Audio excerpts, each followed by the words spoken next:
அந்த உத்தேச பட்டியல் குறித்த விவரங்களை நாம தொடர்ந்து பேசலாம். முன்பாக பத்திரிகையாளர் திரு கோலாகல சீனிவாஸ் நம்மோடு இணைகிறார். அவரிடம் பேசலாம். சார் வணக்கம்.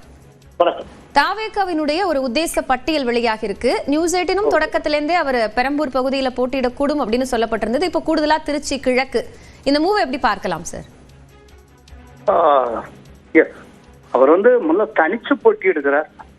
அது ரொம்ப முக்கியமான விஷயம். தனிச்சு போட்டியிட எந்த கட்சி சப்போர்ட் எதுவும் இல்லை.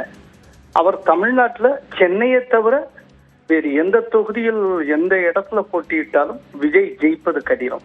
ஏன்னா நாங்க தனிப்பட்ட முறையில ஒரு மிகப்பெரிய சர்வே எல்லாம் கண்டக்ட் பண்ணிட்டு இருக்கோம். அதனால ஜெயிக்கிறதுக்கு வாய்ப்புள்ள தொகுதி அவருக்கு சென்னையில மட்டும்தான் உண்டு. அதனால விஜய போராடித்தான் ஜெயிக்க வேண்டியிருக்கும். ஓவராலா அவருடைய கட்சி 0லேருந்து 2 தொகுதிகளுக்குள்ள ஜெயிக்கும். ஓவராலா அந்த கட்சிக்கு கிடைக்கக்கூடிய பெர்சன்டேஜ் அப்படிங்கிறது 12லேருந்து 14% வாக்குகளை மட்டுமே தான் பெறும். இன்னைக்கு இருக்க சூழ்நிலை அவங்க தனிச்சு கலற்றி விடப்பட்டிருக்கிறதுனால காங்கிரஸும் கை கழுவி விட்டது, அதே நேரத்தில் பிஜேபியும் கை கழுவியாச்சு. அப்படிப்பட்ட சூழ்நிலையில இந்த வருகிற தேர்தல் அப்படிங்கிறது அவங்களுக்கு ஒரு பெரிய ஆசிட் டெஸ்ட். இது வாழ்வா சாவா அப்படிங்கிற ஒரு போராட்டம். ஏன்னா விஜயை பற்றின ஒரு பெரிய ஹைப் இருக்கு. விஜயை காட்டிலும் மிக அதிகப்படியான கனவுகளை அவருடைய ரசிகர்கள் சுமந்து கொண்டிருக்கிறார்கள். அப்படிங்கிறப்போ வர்ற தேர்தலில் அவருடைய கட்சி டோட்டலா டெசிமேட் ஆகி கடைசியில் அவரே தோற்கக்கூடிய ஒரு சூழ்நிலை ஏற்பட்டால் இந்த தேர்தலுக்கு பிறகு விஜயனுடைய அரசியல் எதிர்காலம் என்னவாகும் அப்படிங்கறத யோசிக்கக்கூடிய ஒரு இடத்துக்கு போக வேண்டியிருக்கும். அதனால பொறுத்திருந்து பார்க்கணும். விஜய் இன்னைக்கு டோட்டலா தனிமைப்படுத்தப்பட்டு விட்டார்.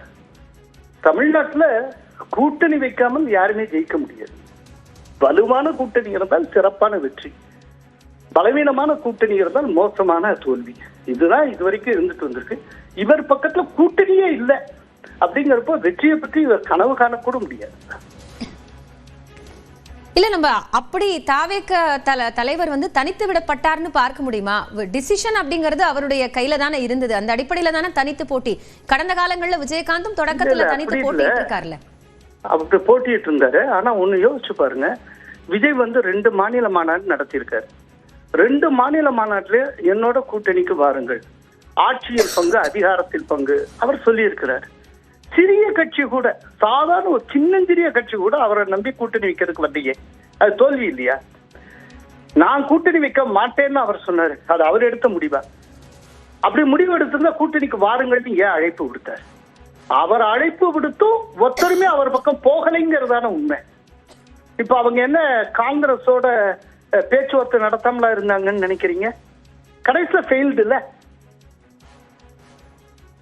பிஜேபி சைட்ல யாரு பேச எல்லாமே எனக்கு தெரியும், என்ன நடந்ததுன்னு எனக்கு தெரியும்.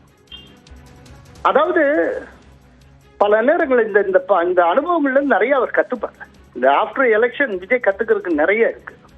ஒரு அரசியல்ல நீங்க சினிமேட்டிக்கா அரசியல் அப்ரோச்சே பண்ண முடியும்.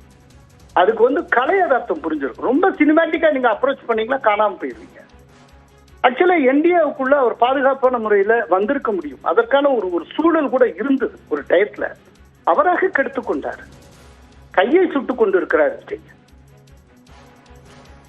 நன்றி திரு கோலாகல சீனிவாஸ். இணைப்பிலிருந்து உங்களுடைய கருத்துக்களையும் பார்வையும் முன்வைத்தமைக்காக.